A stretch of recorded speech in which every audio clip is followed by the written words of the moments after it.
Nossa. Qual que é o teu canal no YouTube mesmo?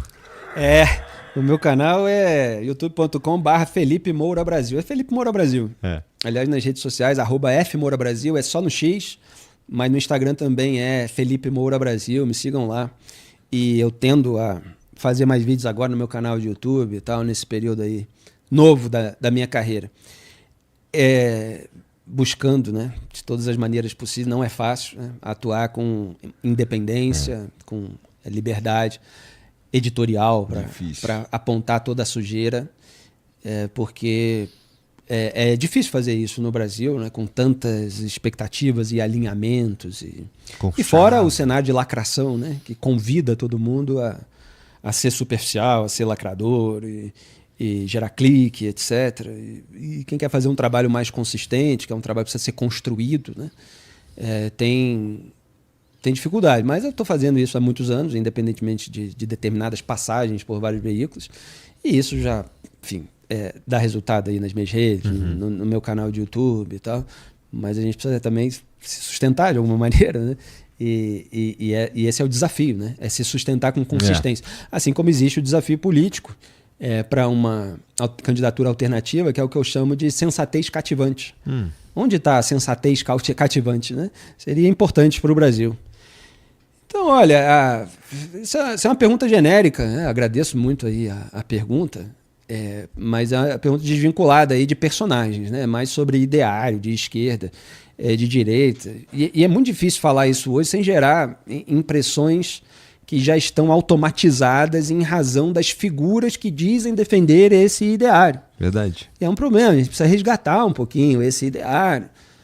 As questões de maior ou menor presença do Estado em determinadas áreas, onde, em quais áreas, etc. Não se debate mais isso. As preocupações sociais. Agora só briga. É difícil falar de uma maneira genérica. Mas assim, eu vou aplicar mais para o Brasil. Eu acho que eu preciso escrever. Olha, eu tenho vários artigos a respeito disso e precisaria fazer uma análise mais minuciosa, que eu não gosto de falar das coisas assim de uma maneira simplificada, né? Mas olha, a questão da segurança pública e da corrupção, elas têm aparecido nas pesquisas como a maior preocupação dos brasileiros, né? Claro, por exemplo, tem preocupação com a economia, mas mais no sentido de dinheiro, de orçamento doméstico. De pagar o aluguel. De pagar o consumo das famílias e tal, com saúde, evidentemente. Embora se venda, né, que os hospitais são uma maravilha e tal, não é exatamente uma maravilha. Tem algumas coisas boas, outras coisas ruins e tal. Então, assim, você unir a preocupação social da esquerda, uma preocupação que seja legítima, certo? Preocupação, estou falando do termo do ideário, né? Com as pessoas necessitadas, com as pessoas de baixa renda, com as pessoas oprimidas, etc. Com essa preocupação da direita, com a ordem, com a segurança. Essa combinação precisa ser feita com sensatez, com senso das nuances. E é tudo isso que se perde no debate público. Por exemplo, a questão do Estado. É difícil você ver na política brasileira alguém no campo da direita que efetivamente defenda a redução do Estado na prática. Então, qual é o problema de um Estado inchado? Você tem questões que existe um argumento legítimo para ajuda do Estado para pessoas necessitadas, etc. Você tem uma série de áreas que é importante ter esse tipo de discussão e tal, mas para não tornar as pessoas dependentes, né? Cada vez mais dependentes do Estado, e a produtividade no país vai baixando, isso atrapalha o crescimento, e você tem o efeito dominó de sempre. Mas você tem também, para unir com a nossa conversa, um Estado muito grande, onde você tem muito cabide de emprego, você tem muito cargo por nomeação, por indicação política, são pessoas desqualificadas que vão ocupar a máquina pública, elas não estão prestando serviços públicos de qualidade e muitas vezes estão roubando. Porque quanto maior... com o Estado... Isso não é geral, tá? Porque tem países que têm um Estado um pouquinho maior e não tem tanta corrupção no Brasil. Aí você volta para a questão moral, ética, que o Brasil tem uma falha muito grande nesse campo cultural e eu tento fazer algum trabalho nesse sentido. E né? aí mistura isso com um Estado enorme. Mas quando você tem já esse componente, né, de imoralidade de muita gente sem esse rigor ético, né, nos poderes, você vai aumentando a escala disso num Estado inchado.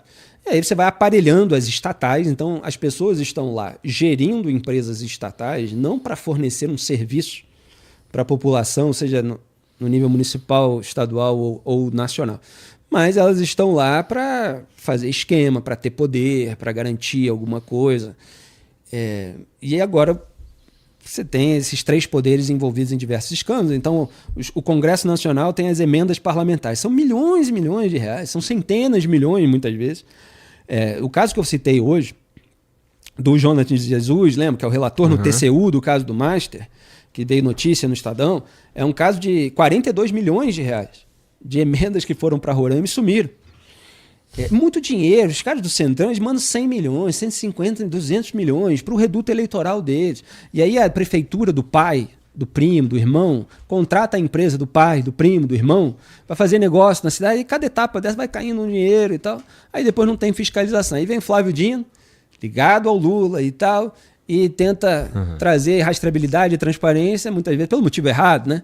Porque o Congresso está com poder demais, aí o governo aliado dele não consegue. Aí vem uma ameaça de que vamos parar esses esquemas aí e tal. Mas aí o STF também tem medo que o Senado se fortaleça para tirar ministro do Supremo. E aí cada poder vai fazendo uma pressão no outro para tudo continuar como está, né? Então, não mexe aqui. Esse é um problema do Brasil, um problema menos ideológico, sabe, do que moral. E Concordo. É por isso que eu não queria me aprofundar no detalhamento dessas questões ideológicas, porque justamente eu acho que um dos problemas principais do Brasil nesse momento é que nem é ideologia, né? É uma aparência de ideologia, ela está acima na hierarquia de valores de muita gente do que a moralidade. E, cara, é como dizia o Major Olímpio, né? Esse faz muita falta no Congresso, que assinou a CPI da Lava Toga e o Flávio pressionou ele para tirar a assinatura. Ele dizia, rachadinha é coisa de ladrão, seja o ladrão de esquerda, de centro ou de direita.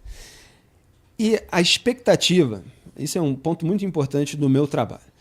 No Brasil existem diversos segmentos, até pela corrupção moral de muita gente, a expectativa de que vai dar tudo certo com diversas concessões que você faz à imoralidade e às pessoas imorais. Não vai dar, cara. Não vai dar. Os negócios eles não acontecem se o ambiente é de insegurança total. Se você elege um ladrão de gabinete para a presidência da República, ou um ladrão de estatal, aquela pessoa já mostrou pelo histórico das atitudes que ela não tem um sarrafo moral elevado. Então, assim, vai vir mais escândalo, porque ela vai precisar de mais cúmplices, ela vai precisar de mais aliados em cargos estratégicos e virão mais escândalos. E esses escândalos eles vão interrompendo o crescimento, eles vão sugando as energias do país, atrapalha tudo. Então, a gente começou falando da intervenção dos Estados Unidos na Venezuela. E eu falei, como é notícia hoje, ontem, que as petroleiras americanas não estão aceitando. Falando, como é que eu vou para a Venezuela se não tem isso, não tem aquilo e tal, não sei o quê. Então, assim, tem o petróleo. Petróleo, alta qualidade, o Trump quer o petróleo, tiramos o Maduro, vamos ficar com o petróleo e tal. As empresas, vamos lá e tal, como se fosse a coisa mais fácil do mundo, né? As empresas, não dá. Né? Não dá para fazer negócio num país louco. País completamente pirado. Você tem amanhã ou depois os caras estatizam tudo de novo. Isso, o ministro está tentando boicotar a vice é a pessoa acusada de ser mandante de tortura. Sabe? O cara vai investir lá, entendeu? Você tem que ter aquele sabão de nível Joesley Batista, entendeu? Pra você conseguir fazer negócio na Venezuela, em Cuba, como os Odebrecht, lá no Porto de Mariel, essas coisas que aconteceram durante os governos do PT, e para negociar com o Trump. Então, assim, é muito sabão, cara, não dá certo, entendeu? Então, se não tiver aí uma reforma moral, o resto é muito difícil. Sem moralidade, o resto se corrói. Eu falo isso sempre, cara, escrevi um monte de artigo. O Adam Smith, que é o pai do liberalismo econômico, está falando de direito. Né? Então você tem toda uma parcela liberal da direita. O Adam Smith, ele antes de escrever A Riqueza das Nações, é um livro, olha o título, estamos falando aqui de riqueza, como as nações vão ficar ricas, é isso que você pensa quando você lê um título assim. Mas qual foi o livro que ele escreveu antes? escreveu Teoria dos Sentimentos Morais. Então ele é um filósofo que tratava da moralidade primeiro, para depois tratar de um capitalismo pujante, com ideias liberais, etc. Porque sem a moralidade você não tem o resto, a condição, é a base. Você pegar a obra dele, você vai ver isso em um monte de textos, inclusive sobre a justiça. Se você tem impunidade geral, você não vai ter o resto. Isso está lá na obra dele. Quer dizer, você precisa ter um senso de justiça, você precisa ter uma justiça atuante, porque senão tudo se corrompe. Sim. Senão não é o capitalismo como ele defendia, é o capitalismo de compadrio.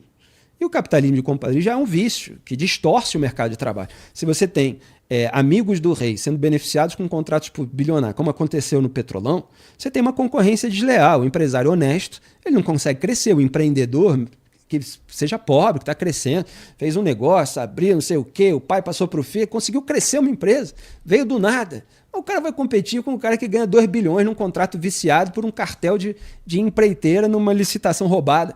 Você está entendendo? Como é que o cara vai ter 2 bilhões para contratar recursos humanos de melhor qualidade, equipamentos, etc. Como é que ele vai competir com um cara que ganha, por ser amigo do rei no BNDES, obra para fazer em Caracas e em Havana? Não tem jeito.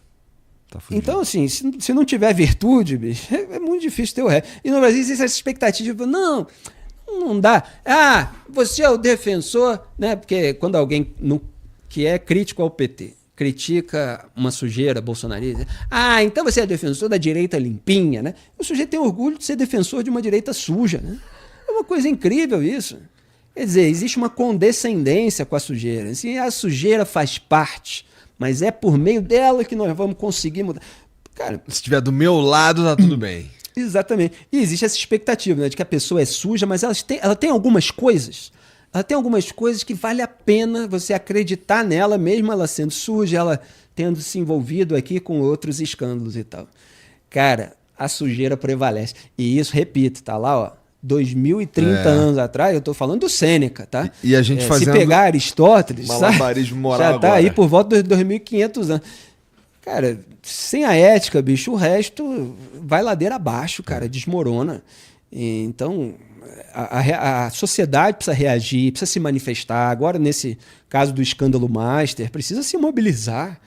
Porque, olha, o que é mais ilustrativo do que um escândalo que pega... todo mundo. Elite econômica, elite judiciária, do judiciário, elite política, sabe? Setores de mídia, né? Mais cúmplices, embora agora, né, você esteja tendo, vamos dizer assim, uma reação do jornalismo de verdade, setores da influência digital. Cara, tem que expor esse cenário e falar, cara, o Brasil não pode ser mais isso. Porque se não entender as engrenagens, os métodos que se repetem, os ciclos, a análise profunda, ela detecta os ciclos. A análise superficial é tiro curto. O cara pega a retórica do político no meio de um escândalo e tenta tirar uma conclusão e tal. Tem que olhar o movimento das placas tectônicas. Aquilo que vai permanecer em vários episódios diferentes. Quando você é um médico, você vai no consultório e tal, você fala que eu tenho sintoma. Tem um não sei o que aqui, não sei, e outro aqui e tal, não sei. O médico fala, é essa doença. Ele estudou o histórico, ele estudou o ciclo, ele estudou o mecanismo. Então você tem a causa, você tem aquela doença que se manifesta por meio desses sintomas. Se você não combater a doença, se você não combater o vírus, se você, enfim, não tomar as medidas preventivas contra eles, você fica que nem eu, resfriado de novo, né? Estou no 5º dia. Mas, então o médico detecta a partir do seu relato do que você está falando. O analista tem que fazer isso. Uhum. E as pessoas precisam entender, e muitas pessoas com o seu senso comum, com a sua moralidade básica, elas conseguem perceber que está tudo errado aí, tem muita coisa errada. Claro, não é tudo, que eu não sou revolucionário, que vai destruir tudo e tal. A gente tem que conservar o que é bom. Mas o que é ruim, você tem que criar mecanismo para tirar do caminho. E se você vai condescendendo com tudo, a sujeira só se avoluma, né? E tem a coisa para tirar do caminho. Bom, Felipe, cara, obrigado por vir aí. Obrigado pelo teu tempo. Cara, como sempre, essa daqui é a tua câmera. Como é que as pessoas fazem para te encontrar na internet? Então, repetindo, tô com o meu canal de YouTube, youtube.com/Felipe Moura Brasil. Se você quiser digitar direto no navegador, se botar na busca do Google Felipe Moura Brasil, bota canal do lado, Porque tem um monte de participação minha, inclusive aqui, vai aparecer um monte de vídeo meu ao longo de muitos anos e tal. Mas você bota Felipe Moura Brasil, canal, você clica no canal, você sabe, cara de YouTube, você sabe quanta coisa que aparece da gente. E aí se inscreve lá no meu canal e vem muita coisa por aí, né? Não é simples articular sozinho muita coisa, mas a gente vai fazer um 2026 especial aí. E no X, @FMouraBrasil, tem lá quase 1,5 milhão, né? E no Instagram é Felipe Moura Brasil também. A gente vai deixar tudo facinho aqui no comentário fixado para você alcançar todos os links que o Felipe falou com um clique só. E aí você vai ver o que ele tá falando aí na internet. Grande Igor, cara, obrigado. Eu me sinto muito à vontade aqui. Isso é muito valioso, sabe? A gente vir aqui poder falar as coisas com essa liberdade, com essa independência. Obrigado pela parte que me toca, então. Cara, com isso que você empreendeu, né? A gente consegue vir aqui expor ideias e levar para as pessoas. Claro que vem pessoas que têm visões de mundo diferentes, ou que têm alegações ou narrativas, você recebe político também. Mas só de essas coisas poderem ser espalhadas e tal, a gente precisa preservar isso, né? Porque no Brasil a liberdade de imprensa ela vai até a página 2, a liberdade de expressão, de crítica, de muitas coisas, né? Quando você tem justamente uma casta no poder que não aceita ser vigiada. E a gente tem que manter a vigilância. E em nome do combate, né, a determinados segmentos dessa casta, muita gente se alinha a outros segmentos. E muitas pessoas não percebem esse alinhamento, mas se alinha. E aí começa a não